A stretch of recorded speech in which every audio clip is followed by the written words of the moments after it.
We want to be happy. So Krishna will arrange everything. You'll see. He always does. He always protects us. Now the next thing is we have to get our truck fixed. The truck that we bought needs a lot of repairs. So that's going to be our project, and probably we'll move into the new house this week. So we're going to be busy, busily engaged in Krishna's service. And by the time any of our visitors arrive, we'll be already set up and everything will be stable.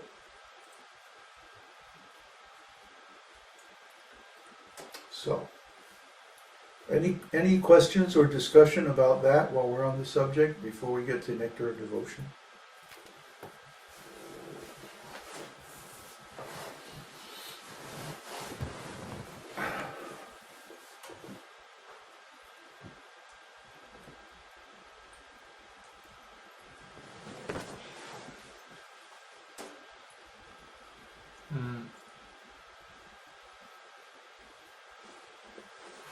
I know everybody loves that mountain place. I do too, but it's just too much work for 5 men.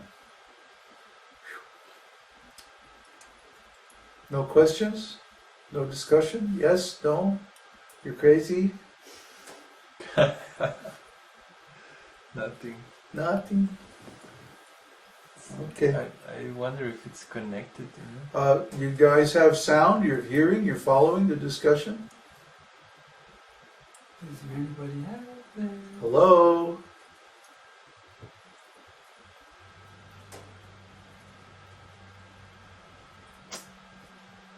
No response. I don't know if they're hearing. Oops. Is this turned on? Yes, on. Well, Oh yes, we're fine. Okay. Yes. They're hearing? It took a while to come back. Okay. It's Okay. okay. It's all good, huh? Okay. Nectar of Devotion. So now we're going a lot slower than I thought. I don't know if you guys did your homework. Did you listen to chapter 2? Anybody?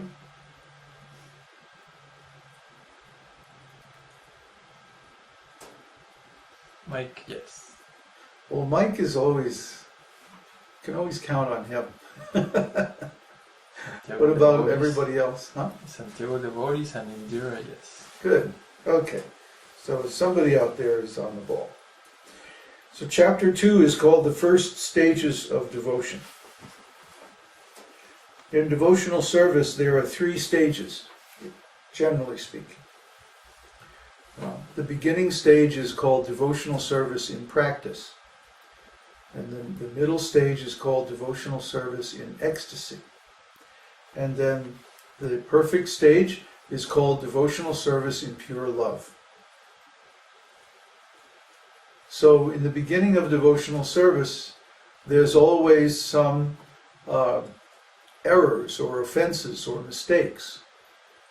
Just like a musician, when they're first learning an instrument or learning a piece of music, they make so many mistakes. This is natural. That's why it's called devotional service in practice. You're practicing.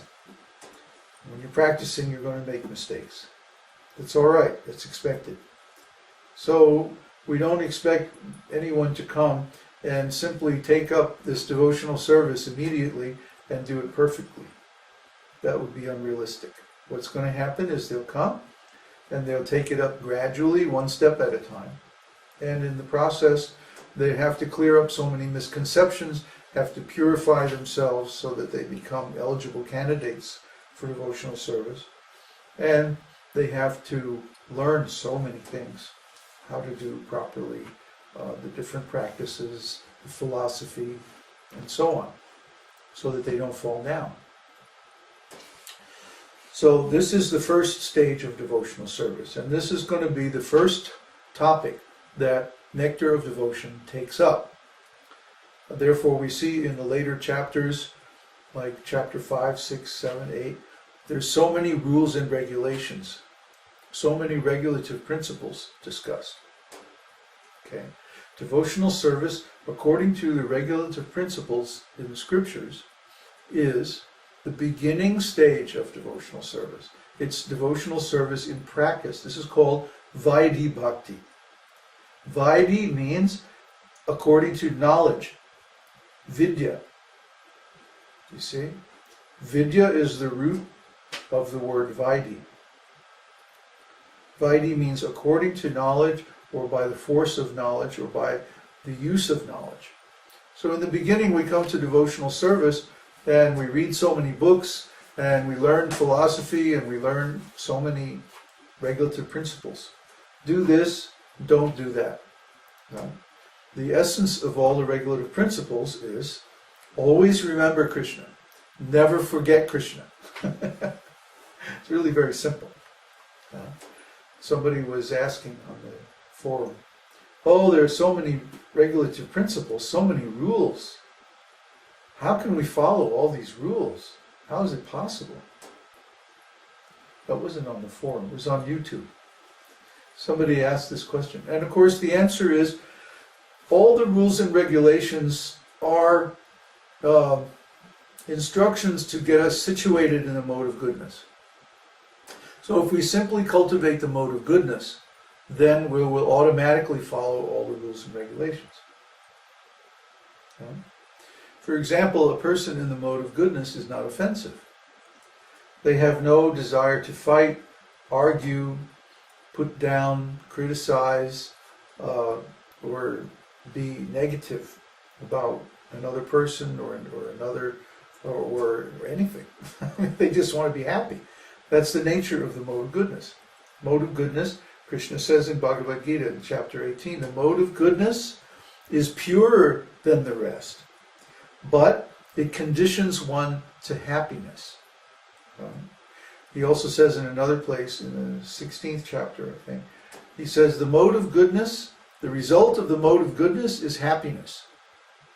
The result of the mode of passion is suffering. And the result of the mode of ignorance is foolishness. So if you follow the mode of ignorance or passion, you cannot be engaged 100% in devotional service. Because the lower modes of nature, their qualities are suffering and foolishness. And a devotee, and we also read in Nectar of Devotion, that the first result of pure devotional service is complete relief from all material miseries. In other words, complete happiness. So if we're not feeling completely happy, then we're not situated in the mode of goodness. We have, I wonder what happened to that. Oh, it's in the Bhakti course now. There's a section on the three modes of material nature in the Bhakti course.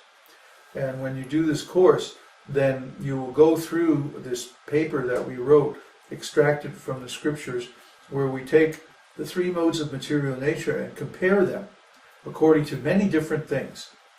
Their philosophy, their activities, their results, their spiritual qualities, their consciousness, feelings, even clothing, music, work, and so on, all according to the three modes of material nature. For example, a person in the mode of goodness wears white or light-colored clothing made of natural fibers and simple styles that are modest and clean. Whereas a person in the mode of passion, they wear very stylish clothing, cut tight to fit tight, to show off the body and like that, and usually in bright primary colors or bold patterns, shiny, glittery, and like that. Whereas people in the mode of ignorance, they wear ill-fitting, old, dirty, grungy, dark colors, and like that. So everything is in the mode of goodness, passion, or ignorance. Even music, for example. Music that's in the mode of goodness is like Vedic music. It's very simple, very clean, very beautiful, and it gives, if you listen to it, it gives you very nice feelings of devotion, feelings of happiness. But music in the mode of passion is loud and brash and uses a lot of complex harmonies, and it's very disturbing. It causes anxiety and fear and tension, like that. Music in the mode of ignorance is like, death metal and rap music and stuff like that, which inspires all kinds of sinful activities and makes a person actually stupid by listening to it. So we try to avoid all these things in passion and ignorance, and simply take prasadam, which is pure vegetarian food in the mode of goodness. Krishna doesn't accept any offering that's not in the mode of goodness. So we have to offer to Krishna. We're not really vegetarians. We're prasadarians. We only take prasadam of Krishna, and he only accepts things in the mode of goodness. So we have to offer food in the mode of goodness. Then he's all right.